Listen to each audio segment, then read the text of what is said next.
baru ini ya. Esensinya sama, rumus mereka pompa daya beli golongan menengah bawah. Iya kan? Karena golongan menengah bawah ini begitu punya uang, pasti dia belanjain, akhirnya sektor retail itu ekonominya pulih gitu. Nah, kalau mau empat itu berarti urusan anggaran, Bang. Nah, Padahal pompanya anggaran mereka kita kan banyak habis buat bayar utang kita aja. Nah, kalau mereka terpaksa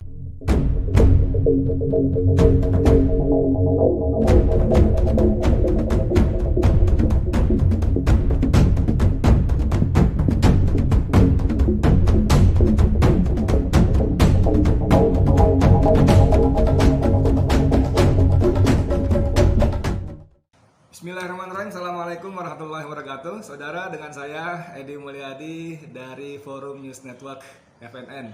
Siang ini saya beruntung besar banget diterima tokoh nasional. Sorry ya kalau saya bilang begawan ekonomi. Karena Rizal Ramli ini kalau dibilang di bidang ekonomi sudahlah, kita susah debatnya. Dia bukan cuma paham, ngerti, tapi juga dia tahu solusi dan mampu mengeksekusi solusi dari persoalan-persoalan bangsa. Dan yang lebih menakjubkan ya, tepatnya itu menakjubkan.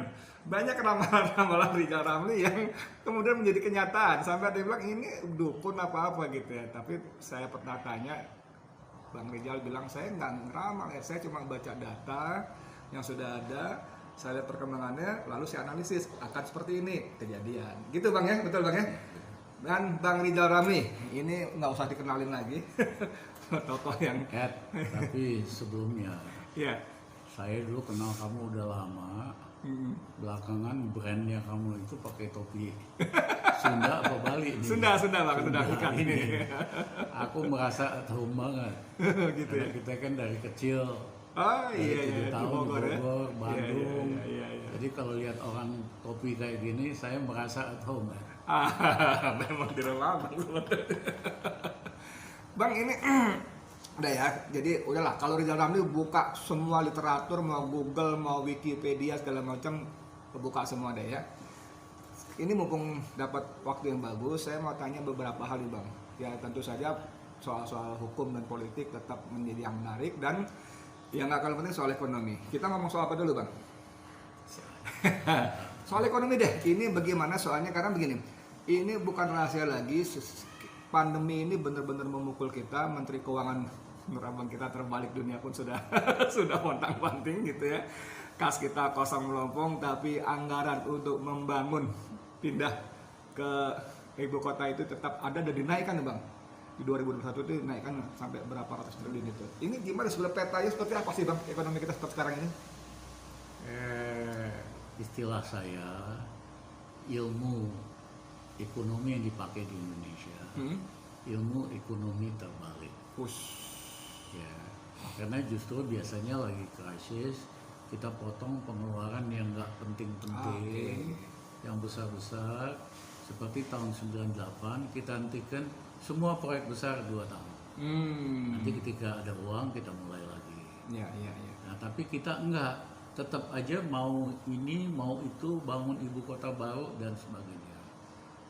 Bahasa Sundanya ya, kamu pakai topi Sunda, ya hawak itu serakah. Greedy. Mau ini terus mau itu. Bahasa Jawanya geragas tuh Bang. Nah, gagas ya. Iya. Jadi bukannya di stop, mana yang fokus yang penting dulu. Iya. Yaitu satu, penanganan COVID. Iya. Ya kan? Dan yang kedua adalah kasih makan rakyat yang nganggur, yang susah. Iya. Karena krisis dan COVID ini. Iya, sebentar saya potong Bang. Betul. Itu saya ingat sekali di awal-awal COVID, Bang Rizal Ramli ini memang sudah berikan kritik kalau boleh begitu ya. Saran lah, minimal saran lah. Jangan ngawur, jangan sembarangan, fokus ke pandemi. Tapi kan waktu itu awalnya kita sok-sokan ya. Ya. Bercanda-bercanda lah, nggak bisa masuk lah segala macam. Dan juga fokus ke pangan, pertanian. Kesehatan dan pangan, baru yang lain-lainnya monggo kerso. Tapi Bang, itu kan soal COVID kan kita juga anggarannya naik terus Bang. Cuma nggak tahu. Tahun ini anggaran COVID dikurangi dari tadinya 200 lupa saya 60 triliun jadi 200 berapa gitu, kurang lah ya. Tetapi anggaran infrastruktur naik dari 200 sekian triliun jadi 417 triliun, naik 50%. Jadi dari situ aja jelas prioritinya nggak jelas. Ya, kalau kita nanganin krisis apapun, prioritas penting. Penting ya. Ya kan? Nah, yang kedua adalah negara-negara yang ukurannya besar kayak kita, tahun lalu dia ngalamin krisis gara-gara COVID, tapi tahun ini udah mulai pulih semua. Ya, apa rumusnya? Nah, itu dilakukan oleh Presiden Erdogan di Turki, ya, Presiden Modi di India, ya, Boris Johnson di Inggris, ya, yang terakhir Biden Di Amerika ya. baru ini ya. Esensinya sama, rumus mereka pompa daya beli golongan menengah bawah, ya kan? Karena golongan menengah bawah ini begitu punya uang, pasti dia belanjain, akhirnya sektor retail hidup, ekonominya pulih gitu. Nah, kalau mau empat itu berarti urusan anggaran, Bang. Nah, Padahal pompanya anggaran mereka kita kan banyak habis buat bayar utang kita aja. Nah, kalau mereka terpaksa mesti naikin pajak perusahaan atau orang kaya. Padahal pemerintah Boris Johnson di Inggris, pemerintah konservatif. Konservatif biasanya nggak pernah naikin pajak. Tapi karena krisis dia lakukan. Biden juga lagi ngajukan proposal supaya naikin pajak, supaya uang untuk pajak orang kaya dan perusahaan besar. untuk pompa yang ke bawah. Di Indonesia terbalik. Pas ada sing perintil. Iya kan? Yang kecil diubur pajaknya, yang perintil-perintil diuber, yang gede dipermudah. Dikasih bebas pajak 20 tahun, dikurangi pajak pembelian mobil dan lain-lain. Jadi ilmunya memang kebalik, bahwa kemudian Indonesia sulit sembuh, sulit recover. Yang aneh ilmunya aja kebalik.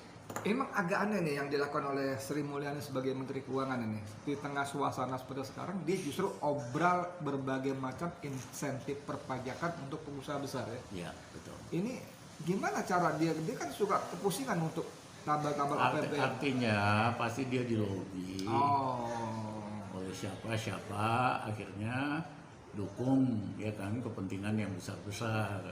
Sementara dia kan memang nggak ada hati sama yang kecil, dari dulu kan nggak pernah, ya kan? Jadi dia ikutin lobby itu. Oh iya, soal peran Rapindo ini Bang kan masih ingat ya, bahwa kira-kira tahun lalu dia terbitkan ada sekitar 4.000 sekian nomor HS barang-barang yang kena pajak, sampo, ingat ya? Iya. Ya, kecil, tasbih aja dia mau pajaknya. Gila, memang gila. Sampo, makanya saya sebut sing perintil. Nah, jadi itulah yang menyebabkan kita sulit keluar dari krisis. Oke. Nah, defisit anggaran tadinya 2,5%, batas maksimum 3%, dilonggarin batas maksimumnya sekarang 2 kali 6%. Artinya minjemnya bakal lebih banyak, dan yang kedua karena yang mau beli bond Indonesia juga makin sulit, makin ogah orang beli. Betul. Akibatnya maksa Bank Indonesia nyetak uang beli bond di level perdana, di pasar perdana. Itu udah nyaris bentar lagi 1.000 triliun kali. Saya dengar baru 700, baru 1.000 ya sekarang. Sebentar lagi sih lah. Ini kan Duh. naik terus. Ya, jadi udah panik, kehilangan akal karena ilmunya salah itu tadi. Bukannya majakin yang gede-gede, yang kaya, pajakin sumber daya alam, ya kan? Ini malah dia longgarin, kan pajak ini sawit, ya kan? Di nolin kan?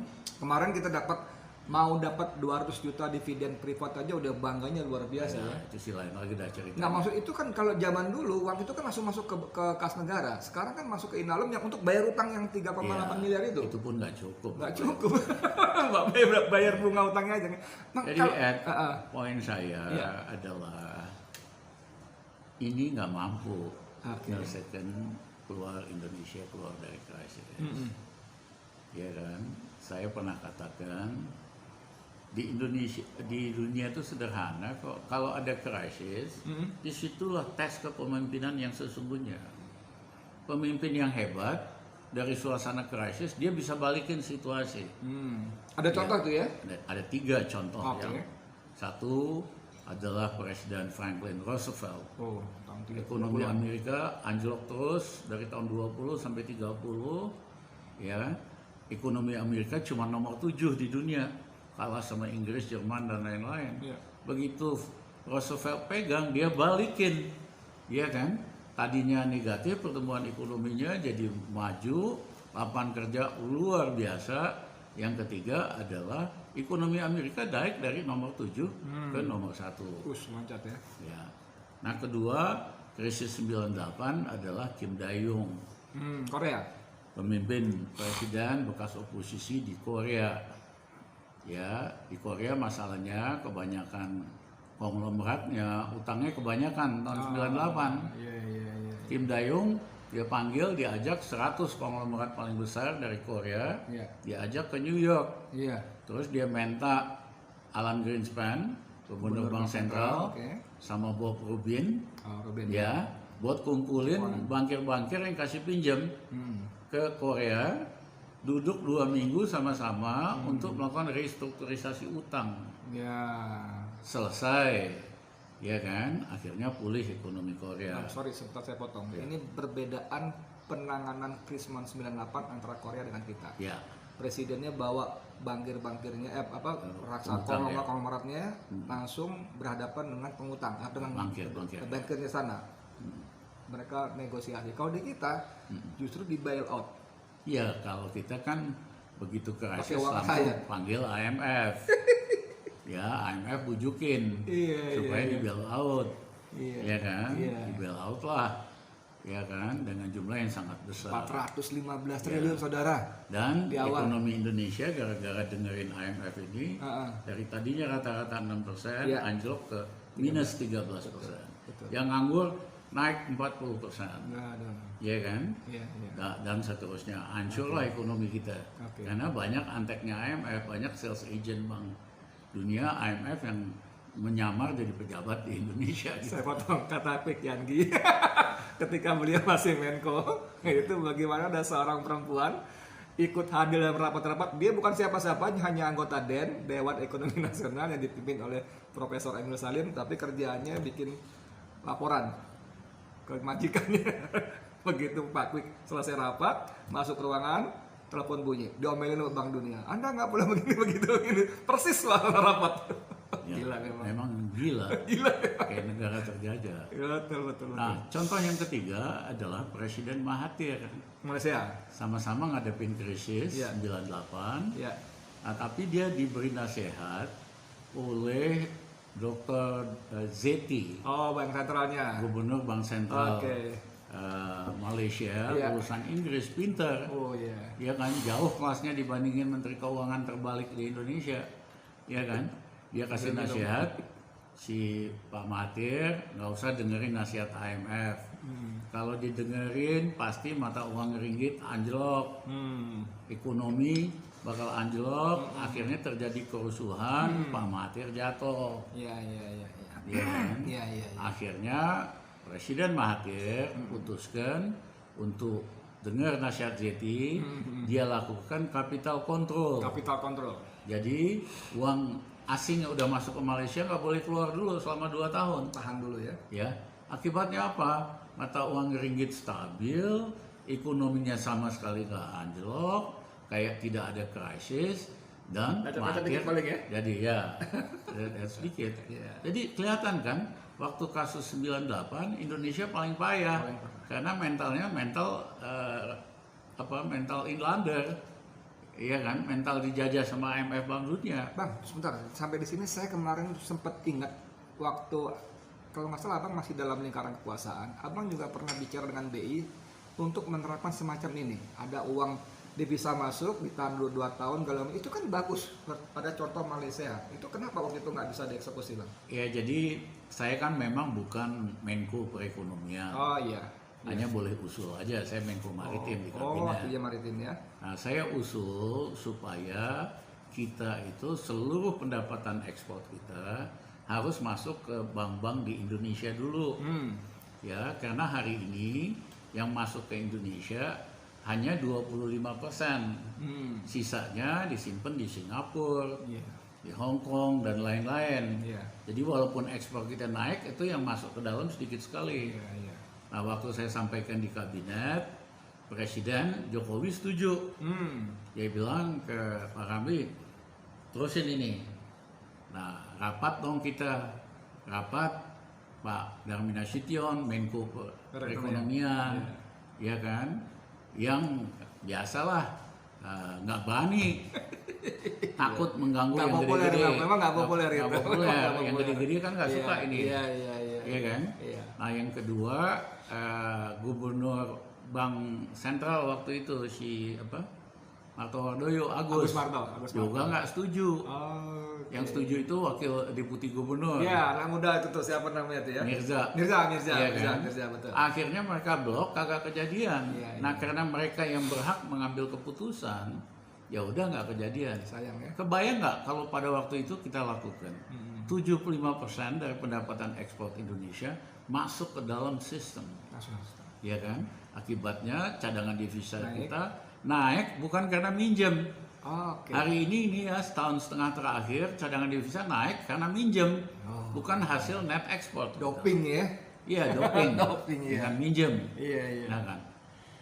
Rupiah juga lebih stabil ya? Rupiah akan lebih stabil dan mungkin ekonomi kita krisisnya tidak separah ini. Iya.